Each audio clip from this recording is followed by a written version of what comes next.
Good news, everyone. I can't do a Farnsworth. Anyway, what's going on, guys? I'm Michael from Spades Consulting. On the road, kind of decided, I don't know, I've been kicking around this idea lately of talking about the fact that most people honestly can't afford a job.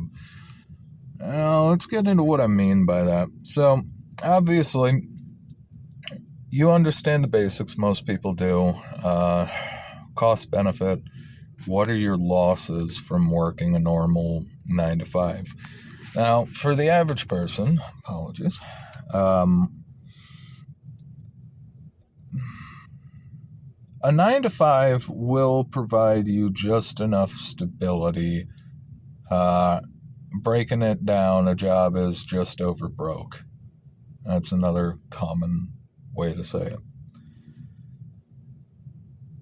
With AI, with the fact that everything's changing so goddamn fast,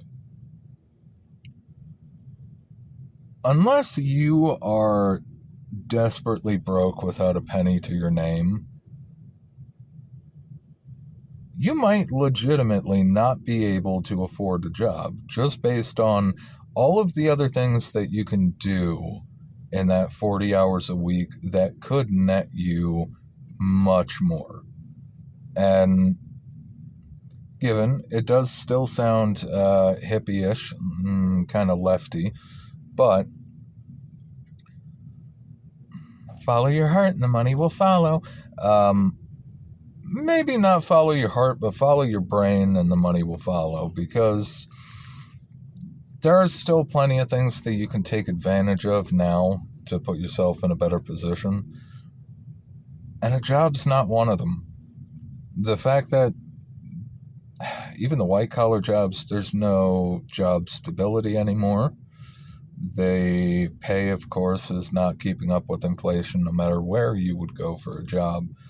But if you build a business, just bootstrap it, bare minimum to make it work, as long as you can scale it, if it grows, honestly, it's where you want to be. If you want to have any kind of financial success in the modern world now, it's where you have to be. Because looking forward, even if the AI sucks, even if AI is incredibly overpromised and ends up undelivering,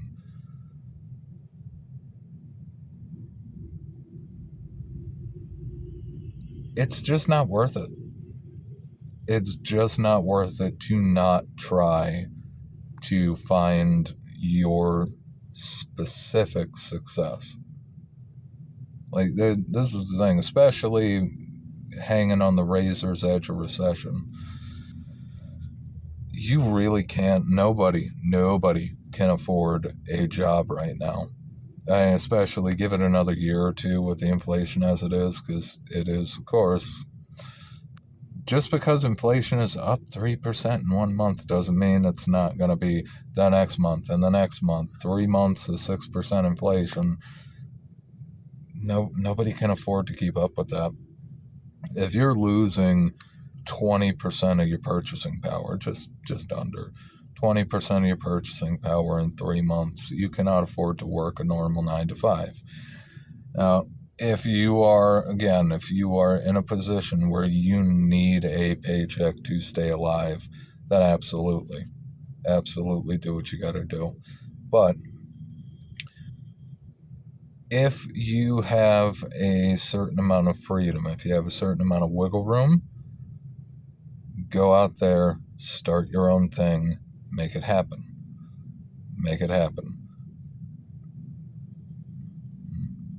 Suppose I'll throw in another old boomer saying, you miss 100% of the shots you don't take. And it's true. Tons of things weren't possible before, now they are.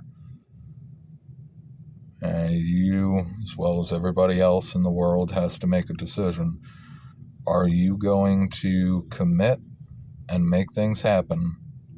Or are you going to try to vegetate out in one of these 9 to 5s until the pay rate is so crushingly low from the inflation that you'd be better off not working at all?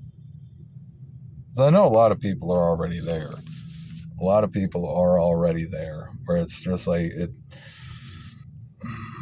Honestly, just for starters, I'd say don't take a job under $20 if you absolutely have to. 20 an hour, that should be the bare minimum at this point. Of course,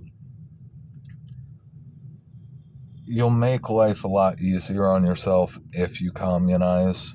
This is the thing. The boomers have given us tons of shit as a generation, riding capitalism as the wonder solution to every problem. Meanwhile, they have Social Security to look forward to. They have Medicare. They have all of the normal welfare benefit programs that they could tap in addition to it.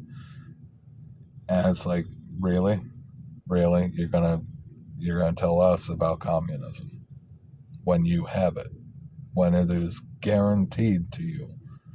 And it's just like, okay. Yeah. Going forward, if you want to make life easier on yourself and others,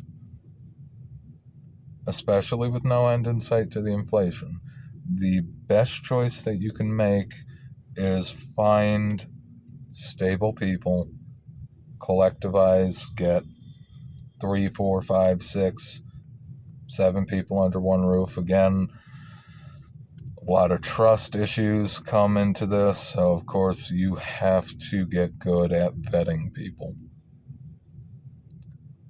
But if you can build a solid group, or you already have one, merge into one house, one building, one anything, and get your cost of living down as low as possible just by spreading out the cost. Honestly, most people with the loneliness epidemic could definitely benefit from roommates. At the end of the day, it's still roommates, but most people would benefit. But as time goes on, if things don't work out perfectly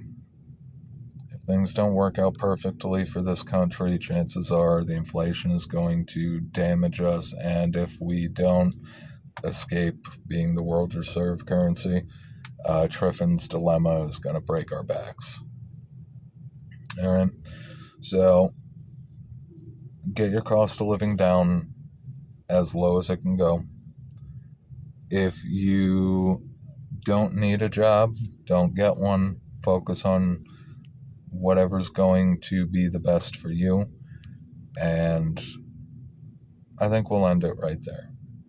You guys have a good one. I've been Michael, Spades Consulting. Check out the site, check out the Substack, and once again, have a good one.